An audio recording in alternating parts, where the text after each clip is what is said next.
It's a cold May on the Whoniversals, and tonight Thomas is going to take us through the beginning of a two-part look at the behind the scenes of Doctor Who. In a way, it's almost confidential.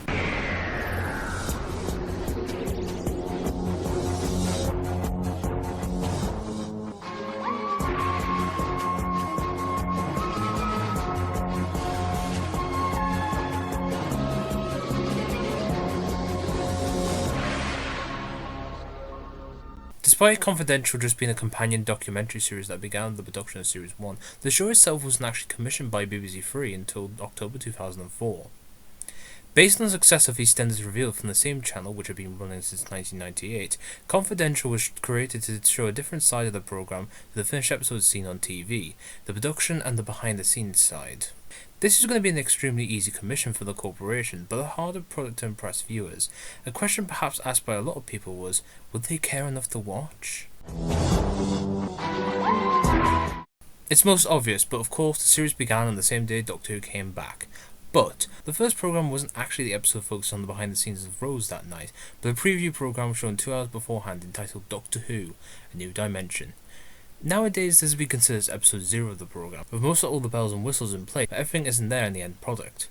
The episode itself is a great showcase of what viewers could get from the stars, the writers and the future episodes of Series 1 without spoiling too much, but it also becomes a great showcase of the past series of the show to get people up to speed by showing them off. This ended up being a success with 4 million viewers watching to get themselves sucked in before the main event, but what about the series itself? The first series would be 13 episodes along with another BBC One special, The Ultimate Guide. A couple of things changed from the initial special to the series, David Tennant being replaced as narrator to Simon Pegg for the whole series. The series would be 30 minutes long apart from The Ultimate Guide, which would be 45 minutes long. There'd also be a point after the full episodes would be broadcast where they'd be trimmed down to a sizable length, usually between 8 to 15 minutes, to be repeated with Doctor Who.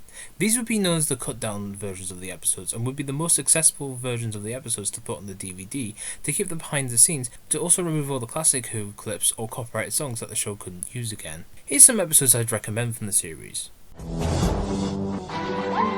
The episode itself was very heavy in special effects, which of course makes for the Confidential episode remarkably interesting in how they discuss them in detail. Of course this episode accompanied the episode Dalek, as it took itself into how the new Dalek works, which I think is what we were all thinking about after the episode had aired. And instead of it making like a Dalek retrospective, it focuses on the subject at hand and shows the viewer what they want to know, like it should. This episode took viewers on a tour around the special effects of episode 9 in hand, such as the amazing barrage balloon flight, but also some other notable special effects throughout the series, such as the spaceship crash in Aliens in London, and how much the CG animators make a sequence like that work. This episode went out after the part of the Wait, where it focuses solely on the epic scenes that made the finale what it was and how much work went into the series itself. Also, it ends Chris's era on a great music video tribute by Snow Patrol, which seems weird out of context, but it's one of those things where the two mix rather well. And here's some I think missed the mark. These 2 episodes relied more on looking at the past and the behind the scenes work, doubly so in the case of episode 11 where it just focuses on 2 or 3 scenes of Boomtown instead of meshing the elements together. Overall, the first series itself was a bit of a mixed bag. If you're looking for it being focused more on just the behind the scenes of the series, then you're looking in the wrong place. A lot of the episodes just end up talking about other aspects of the show, such as the past, which is obviously good for the newer viewers, but the fact of them doing it throughout the series becomes old by the end of the series, and that's why it kind of comes off not as good as it should have been.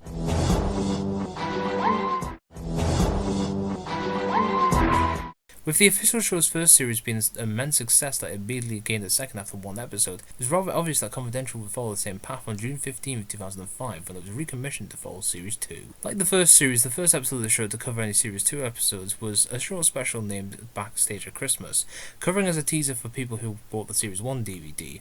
It was a good teaser for what was to come. Surprisingly, the series had another special entitled 1 Year On, where it had the production team look at the best aspects of Series 1 and some of the stuff which was coming up for Series 2.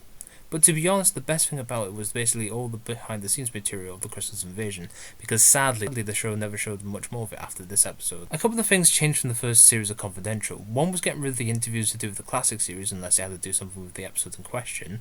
Also, the narrator changed from Simon Pegg to writer Mark Gatiss, making him our third narrator of the series. Like last time, here's some episodes I recommend out of the series.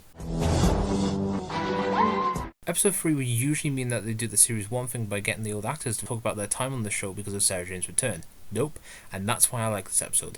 It keeps to its strengths and tells us how much the return of Sarah Jane means to the viewers instead of showing it, which is better than just doing nothing to commemorate this return. The reason for this one? Because we get a chance to go from the script pages and the tone meetings to what we see on screen. It's a rather interesting episode to discuss about the behind the scenes, with the fact that the team had to basically design for both the 18th and the 51st centuries, which made for an interesting episode by itself. This one was basically a given, with it being penned by the narrator by itself, so it takes more of a creator's look back to the episode itself, with Mark taking a look behind the scenes on how his episode was made, and some other parts which aren't usually discussed with confidential episodes, such as the history behind it and the evolution of the ideas behind the script, which usually never get discussed. And here's one I wouldn't recommend. Episode 11 is the episode where it kind of falls apart while trying to analyse it. For one, it spends a lot of time on scenes which really only would have needed a couple of minutes to get to the point, or you have a lack of focus when it comes to the episode itself by trailing off to see about a troublesome cat that made the production a bit more troublesome for an entire day or so. Overall, this series was a definite improvement compared to the first. My biggest problem about the first series episodes is now being rectified by choosing to focus on the behind the scenes aspects. Still, it made for a better improvement of the show by focusing on its best parts than its worst.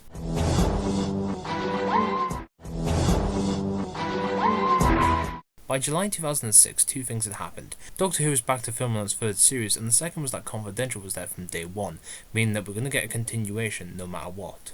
And did we get some specials? Yes and no. We got one on Christmas Day to do the Children in Need concert that year. Oh, and 5 minutes of The Runaway Bride. This was Music and Monsters, and you can kind of tell what I thought about it.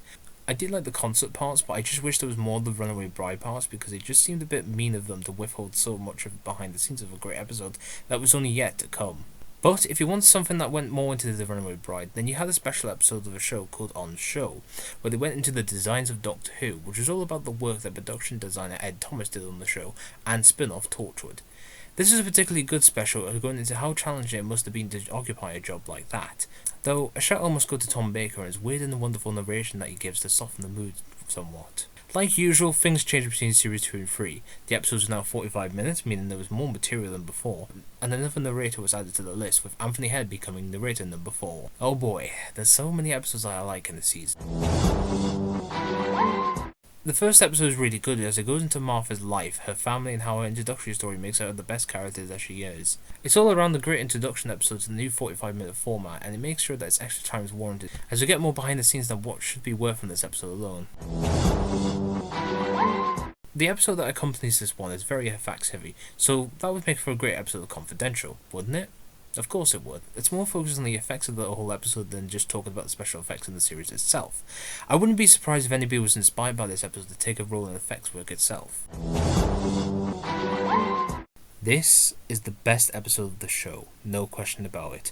An idea from the mind of David Tennant, this episode was made with the passion for David to ask the cast and crew of Doctor Who to influence them into growing up into the people that they had become at this point. It really feels like a good passion project by somebody who cares for the show as much as David does himself. I mean, I wouldn't want the show to be like this for every episode, but I'm glad for 1 week only, David himself was the star of the show. Thanks for the memories, indeed. A master special, it seems. With this episode being less Doctor and more Master, it goes into the aspects of how it would have been to have a Master episode by itself. Not only this, but it has the one, the only, Eric Roberts. Yeah. Guess I just gave you enough to recommend here. This episode was simply great because it goes into one of the biggest episodes of the series so far. The finale was an effects-heavy, character-based extravaganza which needed 45 minutes to explain how they did everything, and they used all those minutes to make this one extra special. Fantastically made and a fantastic episode to end a fantastic series. Overall, Series 3's major changes mean that the episodes themselves have a different quality to them. More time meant more to discuss, and this series shows it off in spades. These episodes were the definite articles for the time for what it meant to document the series from top to bottom. Even when some of the episodes went off into different subjects, you could still be interested in what happens. And surprisingly, there's not an episode that I don't like. Weird, huh? Another year and another series commissioned. Series 4 was on its way by summer 2007, and like the last series, Confidential was there from day one. Of course there was a Confidential special for Christmas, and finally, they focused on the Christmas special that they called the Kylie special. And despite the fact that the episode had a musical guest star like Kylie Minogue, it didn't decide to make the whole thing about her and focus the whole hour on the special itself to show how much they made Christmas 2007 that much more special. And now, here's more from the best of the best. The first episode begins the fourth series of behind the scenes with a quite different episode. This one is a bit more on the growth of the episode, from the script table read to the Vex heavy sequences, but also we get the fun moments of the interactions between Tennant, Tate and the guest stars, and the crew involved to make this special what it is. This one was obviously going to be on the list with the fact of them being able to film abroad again, and this time Confidential went through all the moments of how it was planned, how the certain sequences were filmed, and the problems that occurred on set. But the best part of the episode is David Tennant being shown the real Pompeii itself, as you can feel everything that's being told about the destruction that Vesuvius brought to the city, and how much horror it was for everybody at the time. This one is one of the best for the matter of it going through the episode in an all-new diverse way by talking about the sound supervision and how that's a process and a half, and how hard an episode like Midnight is, with all the different amounts of audio that the episode has itself. For someone like me who's got into the audio editing because of projects like this episode itself really did help me in many, many ways. This one just shows off the mad and amazing things that they had to do with the special episode itself, such as the companions in the TARDIS and how they had to do the two David Tennants. But just like the episode itself, it does seem like this could have been an end of an era for the companion show, and if it did, it could have ended out on a high like this. Well done, Confidential. In a way, this might be the perfect series of the show. Every episode is enjoyable and is worth the experience of sitting down to watch. This is when New Who was at its height with Series 4, and it was shared with Confidential Series 4 as well. Perfection at its highest. So, no new Series 5 until 2010? Did this mean that Confidential was going to take a break into the new series? Nope. It was back and somehow it was going to be bigger than ever. These specials were now 16 minutes, which meant they could even rival the quality of the specials themselves. But there were a couple of specials that accompanied the series-less series itself. Starting off, we had the special for the next Doctor, entitled Christmas 2008 Special. Sure, it's just talking about the simple behind the scenes of the episode, but my favourite part of the episode is when they talk about the Doctor Who spoofs, such as Dr. Y, Dr. Emu, the Lenny Henry sketch, and of course the best from the Dead Ringers. It just makes a normal special into something more funny than nice. Next up was the half-hour special, The 11th Doctor, the announcement to Matt Smith as the 11th Doctor. Like a new dimension before, it was a tour behind the first 10 Doctors by the creators, whilst hinting at the hints of who it might be before the big reveal. All around fantastic but also nostalgic. Thanks for the memories, again. The specials themselves had Desert Storm, a look back on what really should have been a mess special, Planet of the Dead, and how the team occurred with all the problems in Paradise of filming in Dubai. Also, it was weirdly narrated by Noel Clarke, who makes his place as narrator number 5 for the series. After that, we had Is There Life on Mars, a 3-part special known as Doctor Who The Greatest Moments, and Lords and Masters. But then we had my favourite episode of the specials, Allons-y, which showed what the team did for the extra special final episode of David Tennant's Doctor. The story, the stunts, the effects, and everything else was on show here. But come on, the whole reason I love this is for those 2 sections of the episode, which I have to mention, which elevate this from being a normal episode to being the best of the era. One is the regeneration sequence and how much it needed to be discussed, including the different takes for the final line, the effects around David Tennant himself, and the challenge of the changeover from David's 10th incarnation to Matt's 11th. Man, that was an impressive sequence. But then it's the final montage. You know how Chris got Snow Patrol? David got Take That. And yeah, it makes for a great ending for such a great Doctor and a great era by itself. What a brilliant way to go out indeed. You know, Confidential could have bowed out at this point. The series itself was an RTD commission, and with him out of the main picture, it could have made sense for the show to end with his final episode. But apparently Confidential was still needed. So, what was up for it now that it was in a different place than before? Confidential reverted back to 45 minutes after his very special, yeah, but something was unfortunately lost. Anthony had decided to bow out of the chains to be replaced with narrator number 6, Alex Price. But before we talk about the bad, we should talk about the good. And it's just like the Confidential vote. This is Matt Smith's episode, the discussions of how he became the Doctor, and all the great moments of how they did certain parts of this episode, such as the food part and the amazing photo sequence. All amazing stuff that showed that although a lot of things had changed, Confidential was still going to stay the same. This one seems to be a weird one to choose out of favourite of the bunch, but I think this is one of those ones where the words "never judge a book by its cover" should be used. This episode decided to take the view on the journey of how an episode is usually made, from the origin of the read-through to the editing process, which has been shown before on the show, but here it makes the process look different, and I think this is the one which inspired people to take roles in production of Doctor Who because of all the stuff that was shown in this episode. This one shares the same excellent quality of the episode itself. Obviously we have the behind the scenes aspect of the great episode itself, like the side of Tony Curran discussing Van Gogh paintings in LA. Just seems like something that really wouldn't work, but somehow it really does. And like Vincent's episode itself, is something hidden in the brightness of fame. Now, we all know that The Big Bang is a big, insane episode with lots of timey-wimey, so why wouldn't The Confidential be good to watch? It's going to show how they did all the time travel bits and the wedding of Amy and Rory, which I'm sure people were dying to know to ask about the drunk giraffe. What that is, I guess we'll never know. And then we have to talk about the bad. Don't worry, there's only one episode. You wouldn't know it, but this was the episode that convinced me to do this whole video. I want to mention the word distracted because it seems to be placed in very big letters here. Half episode being taken up by Karen Gill and finding out about time and space, and the football focus segment where they decide to have a look at the football match like it's a real one. Yes, I can't believe they did this, and I could only hope that this wouldn't become the norm. Overall, Series 5 was a weird continuation of the high quality of the Series 4 and the specials, along with Distracted. It seemed by the end of the series, a lot of the episodes started to seem like they didn't want to just talk about the behind-the-scenes work of the episodes, but more about the over-superfluous stuff on the series, such as the video games and the tours. It was fun sometimes, but I just wish it wouldn't change the series majorly, or how I hoped it wouldn't. If the series continued, it was up to see Series 6 would follow in the wake of the reinvention. Only time would tell. But first, there was some special before the next series to be shown in early 2011. First, it was Christmas Special 2010. Luckily, it had the hallmarks of a classic Confidential like the previous Christmas specials, full of Christmassy goodness you can get from this extended episode. Is it a shame that this was the last special? Possibly, but it's better to end out on a high than it is to go out on a low. Also, welcome previous guest star Russell Tovey as narrator number 7. Then we have a short video series of Charlie McDonald where he does some wacky stuff by being a runner, going on the TARDIS, decorating the bus and getting a badge for Matt Smith. It's kind of nostalgic looking back at something that I definitely remember watching at the time. Next up is a smaller but worthwhile project. In April 2011 we sadly lost the hero of Elizabeth Sladen.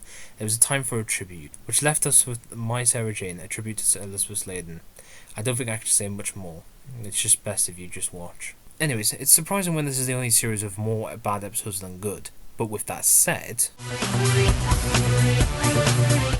this episode was good for one good thing: Neil Gaiman. The fact that Neil is here just elevates the episode to a quality of greatness.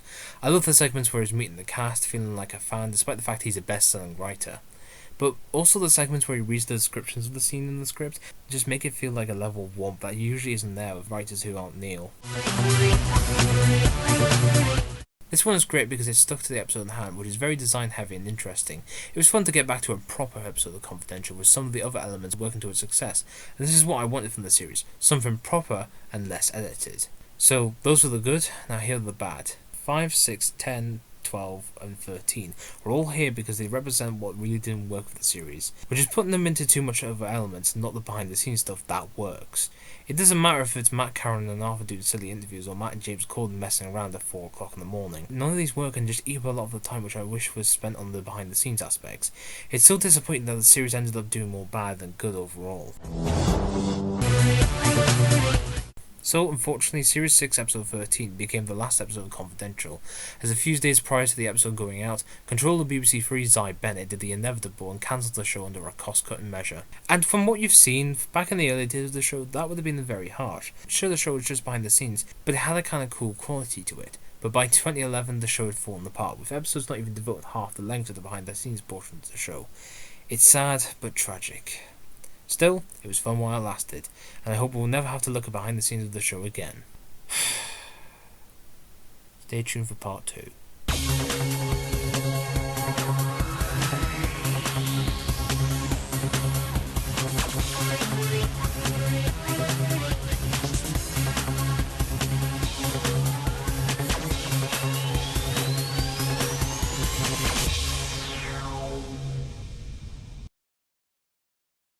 Yes! Yes! That's how you play the game of cards!